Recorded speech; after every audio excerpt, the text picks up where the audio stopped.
أصدقائي المتابعين في كل مكان، يا رب تكونوا بخير وبصحة وسعادة. تحياتي لكم من هنا من القائد في قلب الحدث.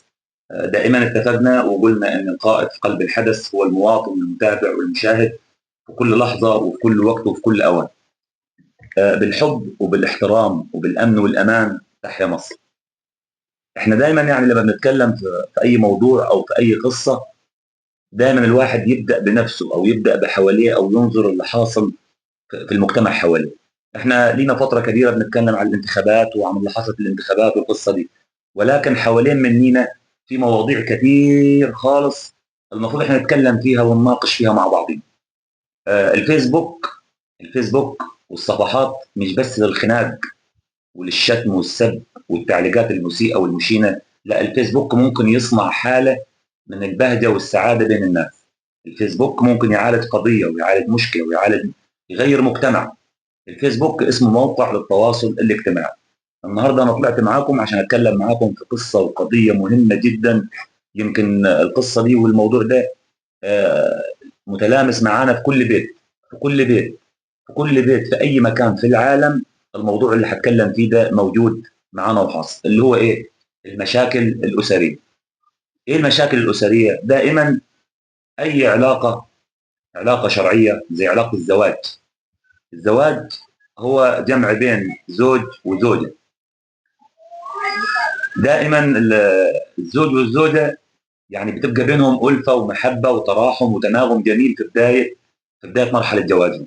يعني تلاقي أيام الخطوبة الواحد هو وخطيبته في أيام حلوة وأيام رفاهية وأيام محبة وهدايا وزيارات والقصة الجميلة دي. وتلاقي الواحد في أيام الخطوبة بيلبس أحسن لبس وعايز يظهر قدام خطيبته إنه هو دنجوان عصره وأوانه.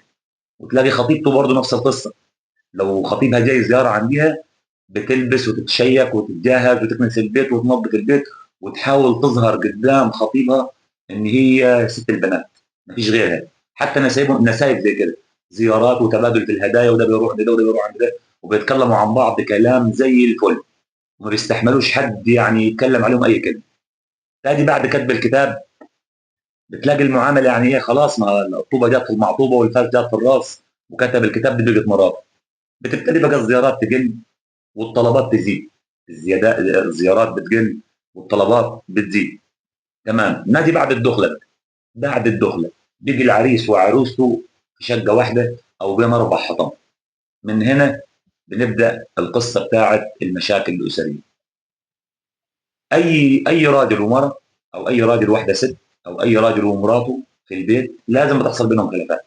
لازم بتحصل بينهم خلافات وبتحصل بينهم مشكله.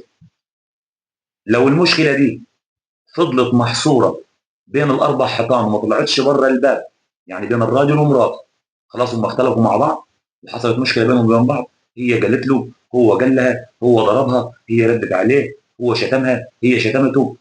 ممكن يبقى الموضوع على السرير، على السرير في اوضه النوم، لكن الموضوع بين اربع حيطان ما طلعش بره الباب. الموضوع ممكن ينتهي، يعني الموضوع ممكن يخلص خلاص، واحد ومراته جوه البيت ما حدش سامع بيهم، ما حدش عارف عنهم حاجه، حصل تاتش بينهم وبين بعض، هو قال لها، هي قالت له، هي ردت عليه، هو رد عليها، موضوع بسيط بين راجل ومراته بين اربع حيطان، ما فيش حد سمع بيهم، ولسه هم في بدايه مرحله حياتهم، ما معهمش عيال يعني عشان العيال يقولوا قالوا لفلان ولا قالوا لعلان. خد بقى بدايه اول غلطه واول مشكله بيوقع فيها رب الاسره او ربه الاسره. بمجرد ما بيفتح الباب وطالع من بره الباب بتاعه غضبان متضايق ومخنوق من اللي حصل مع مراته جوه البيت، بيقابلوه مين في البيت؟ اخواته. قابلوه اخواته. طبعا من الطبيعي يا جماعه، من الطبيعي في اي بيت، يعني يا بتلاقي الاخت مع مرات الاخ، يا بتلاقي مرات الاخ مع مرات الاخ الثانيه، الضراير والصهاير والقصص اللي انتوا عارفينها اللي بالكم فيها. ايه حصل معاك؟ حصل معي واحد اثنين ثلاثه اربعه، لا دي غلطانه، لا دي ازاي تعمل كده، لا دي ازاي تقول كده، وتلاقي الموضوع بقى ابتدى ايه؟ يتطور، بس في المحيط الاسري. يعني الاول كان فوق، كان بينك وبين مراتك في اربع حيطان، طلعت بره الباب ونزلت تحت، بيجي بينك وبين مراتك وبين اخواتك. طبعا مراتك سمعت كلام اخواتك، ما عجبهاش كلام مراتك، ما عجبهاش، خدت هدومها وراحت فين؟ عند بيت ابوه. عند بيت ابوها ابتدت بقى المرحله الثانيه، ابتدت المرحله الثانيه. الام هناك سمعت، اختها سمعت، اخوها سمع، ابن عمها سمع.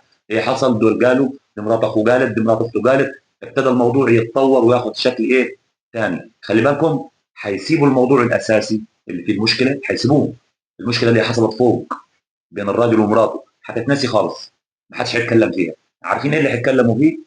اخته قالت، اخوه قال، لا مرات عمها قالت، لا ولد عمه قال، لا ده عمل، لا ده سوى، وابتدى الموضوع يتطور وياخد سكه ثانيه خالص، ممكن توصل لخراب البيت وهد الاسره والدمار. انا من وجهه نظري مريت بمراحل كثيره وشفتها. انا من وجهه نظري انا عن نفسي متجوز النهارده لي 19 سنه او داخل على 20 سنه، الحمد لله رب العالمين. اي مشكله بيني وبين مراتي ان طلعت بره الباب بتبقى عباره عن يوم او يومين او ثلاثه بالكثير. ما بسمحش لاي حد انه يدخل يصلح او يدخل يحقق او يدخل كذا. بيجيني الواحد مراتك فين؟ والله مراتي زعلانه عند بيت ابوها. طب انا هروح اجيبها، روح هات. طب ايه حصل؟ لا خلاص بقى، انت قلت لي هروح اجيبها، انا بقول لك روح هات. وبنفس القصه برضه منبه عليها، لو جالك حد من طرف وقال لك يلا روحي، روحي معه، الموضوع خلص، انتهت. لا تقول لي قالت ولا قلنا ولا عادت ولا عدنا. لكن يا جماعه، النهارده انا كنت في المحكمه، كنت في المحكمه معي توكيل بعمله ورق بخلص. اقسم لكم بالله المشاكل اللي في محاكم الاسره، وعندي انا مشكله، يعني انا في بيتي فيه وجيراني فيه وجيراني فيه والبلد اللي جنبي والبلد اللي جنبي وهكذا. المشاكل في محاكم الاسره لا تعد ولا تحصى. سببها عارفين ايه؟ مش سببها الزوج والزوجه، لا سببها ان الموضوع بتاع المشكله اتنقل من مشكله شخصيه بين راجل ومراته لمشكله عائليه في العيله، وتنابز بالالقاب وسب وطعن، وبيسيبوا الموضوع الاساسي وبيروحوا للموضوع الجانبي. اخته قالت، اخوه قال، امه عملت، ابوه سوى، لا دول مش احسن منينا، لا دول مش عارف ايه، لا دول يوصل لايه؟ يوصل للخراب. وسببه العند، سببه العند. عشان كده مش هطول عليكم، هديكم 3 نصايح وعن تجربه، واللي يعمل بيهم اقسم بالله كسبان في الدنيا في حياته.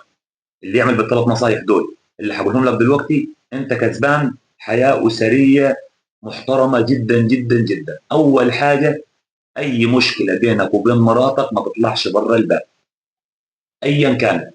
مراتك اتضايقت، مراتك زعلت، مراتك ضربتها، انت كسرت عظمها خالص، اتفق معاها كده في بدايه حياتكم. اي مشكله تحصل بيننا خدي بعضك، روح عند بيت ابوك، خدي يوم، خدي اثنين، خدي ثلاثه، وتعالي نبدا من جديد، نقطه من اول السطر. اي مشكله بينك وبين مراتك ان طلعت بره الباب انت في خراب.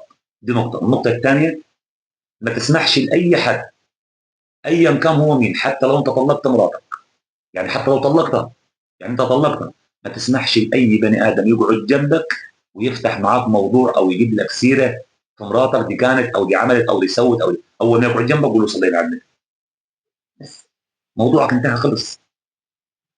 القصه الثالثه، انت وفي البيت اي حد يشكي لك شكوى من مراتك لا تاجي على مراتك ولا تاجي على غيرها.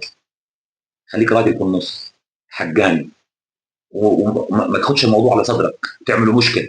لا، اقعد مع ده رضي واقعد مع ده رضي، واطلع من الموضوع ايه بصنعه لطافه بدون تحقيق، وبدون ما تقول لا انت غلطان، لا انا معاك مش عارف ايه. لا، الموضوع بيكبر. بيكبر ليه؟ لان مراتك في البيت عايزاك انت ظهرها وسندها ورجلها اللي يدافع عنها وماسك السيف في يدك.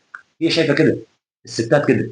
والطرف الثاني عايز نفس القصه، انك تقف معاه وانت سبتنا عشان خاطر مراتك وتصير. فاسلم حل، اسمع من ده واسمع من ده واقطف بينهم وانهي الموضوع، بس الموضوع انتهى. ما تسمحش لاي حد غريب يتدخل في حياتك الاسريه. اي موضوع هيطلع بره الباب من بينك وبين مراتك انت بخراب. اللهم بلغت، اللهم فشل. بالحب وبالاحترام وبالامن والامان، تحيا مصر.